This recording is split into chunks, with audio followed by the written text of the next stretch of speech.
L'entrepreneur du jour, c'est Anna Ataïd. Bonjour. Bonjour. Vous êtes directrice marketing et stratégie chez Akio. C'est une solution d'expérience client, cross-canal, web, écrit, chat, on va y venir. Vous allez nous expliquer cette entreprise que vous avez rejoint assez récemment puisque vous étiez la présidente de Spotter qui a été, il y a eu une fusion en gros avec Akio. L'histoire de votre entreprise, Akio, mais aussi un peu Spotter évidemment. Donc Akio, c'est une entreprise qui a une quinzaine d'années, qui est depuis le tout début précisément dans le domaine de l'expérience client. Donc en surfant sur le développement du web. Donc au départ, on a commencé vraiment par la gestion du canal email et donc la mise en contact entre l'entreprise et les clients au travers des échanges des emails.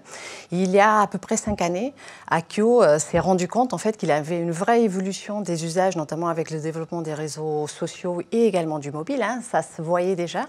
Internet est arrivé là-dessus. Voilà, et ça a tout changé. Tout à fait.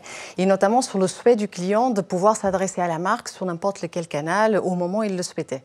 Et donc Akio a pris la décision de faire une acquisition pour intégrer le canal voix d'une part, et ensuite développer les autres canaux.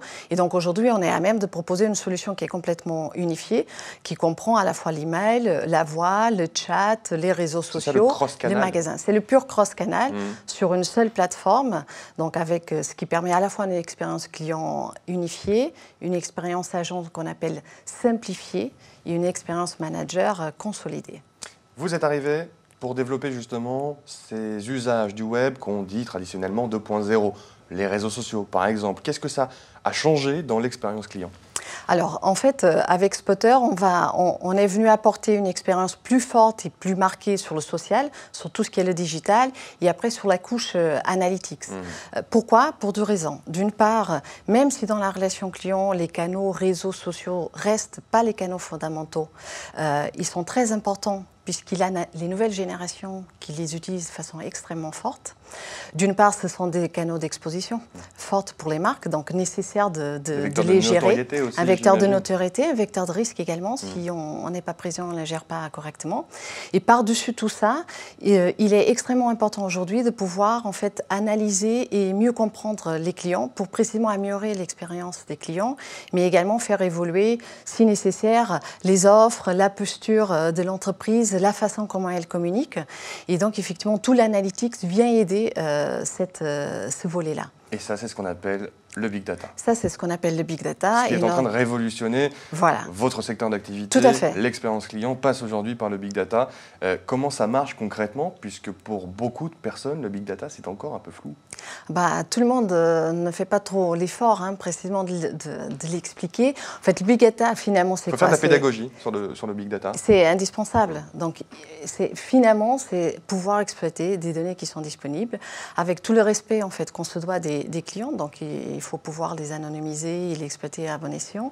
Mais c'est effectivement, finalement, pouvoir analyser ces contenus. Et en fait, on a 2 types de contenus. On a de la data chiffrée, donc les chiffres de consommation, les chiffres de comportement, les chiffres de navigation sur les sites web, etc. Et puis, on a des données textuelles. Donc, ce que le client dit, c'est verbatim, sa parole. Et c'est pouvoir joindre ces 2 univers-là, donc vraiment ce qu'on appelle le data mining et le text mining, pour en tirer du sens de toutes ces données-là. Et pour améliorer l'expérience à la fois du client, bien sûr, mais aussi de l'entreprise qui se sert de la suite logicielle Akio. C'est indispensable. Donc, et aujourd'hui, la vraie révolution dans les entreprises, et tout le monde est en train de le dire, c'est à la fois effectivement la révolution externe pour améliorer l'expérience client, mais également la révolution interne, puisque ça change tout leur mode de fonctionnement. Il a vraiment ce qu'ils appellent la transformation numérique, et de faire évoluer les usages et comportements. C'est beaucoup plus puissant finalement qu'on l'imagine, puisque chacun doit changer finalement sa manière de fonctionner grâce notamment à ces solutions que vous proposez, vous, chez Akio. C'est une vraie évolution du business, des modèles économiques, des façons de travailler, des façons de manager. Il y a aussi des vraies préoccupations, des vraies questions sur comment on peut amener un management beaucoup plus transversal, beaucoup plus contributif de l'ensemble des équipes. Donc c'est très intéressant comme quelque part le digital vient finalement changer des choses très opérationnelles qui sont l'organisation et le management des entreprises dans son ensemble. Quel regard portez-vous, vous, professionnel de la transition numérique, quel regard portez-vous sur l'évolution de la France, des entreprises françaises ? Est-ce qu'on est dans le bon wagon ? Les entreprises françaises sont beaucoup plus dynamiques que ce qu'on peut dire parfois. Il y a une mauvaise image Il a plus parfois une certaine impression qu'on est plus en retard que ce qu'on l'est véritablement. Par contre, on est sur un marché européen. Donc un marché européen, c'est des pays différents. Donc chaque pays exige qu'on s'adresse de manière différente. Alors quand on est sur les États-Unis, on a un marché énorme qui est globalement identique. Donc la France n'est absolument pas en retard. La France a des entrepreneurs qui sont très puissants et très innovants, a énormément de ressources dans le domaine notamment de l'informatique, de l'IT, du numérique et du digital.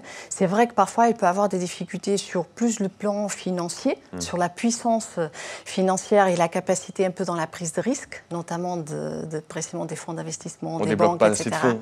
Voilà, je dirais que c'est plus à ce niveau-là. Les idées sont là, les idées le sont savoir-faire là, est là. les entrepreneurs sont là. Il faut y aller un peu plus. Il faut pouvoir parfois oser un peu plus de risques. Ouais. C'est ce qui manque un peu en France, prendre des risques, il faut encourager le risque. Et c'est sans doute ce qu'on dit dans le réseau Croissance Plus auquel vous appartenez. Qu'est-ce que ça change pour une entreprise comme la vôtre d'appartenir à ce réseau?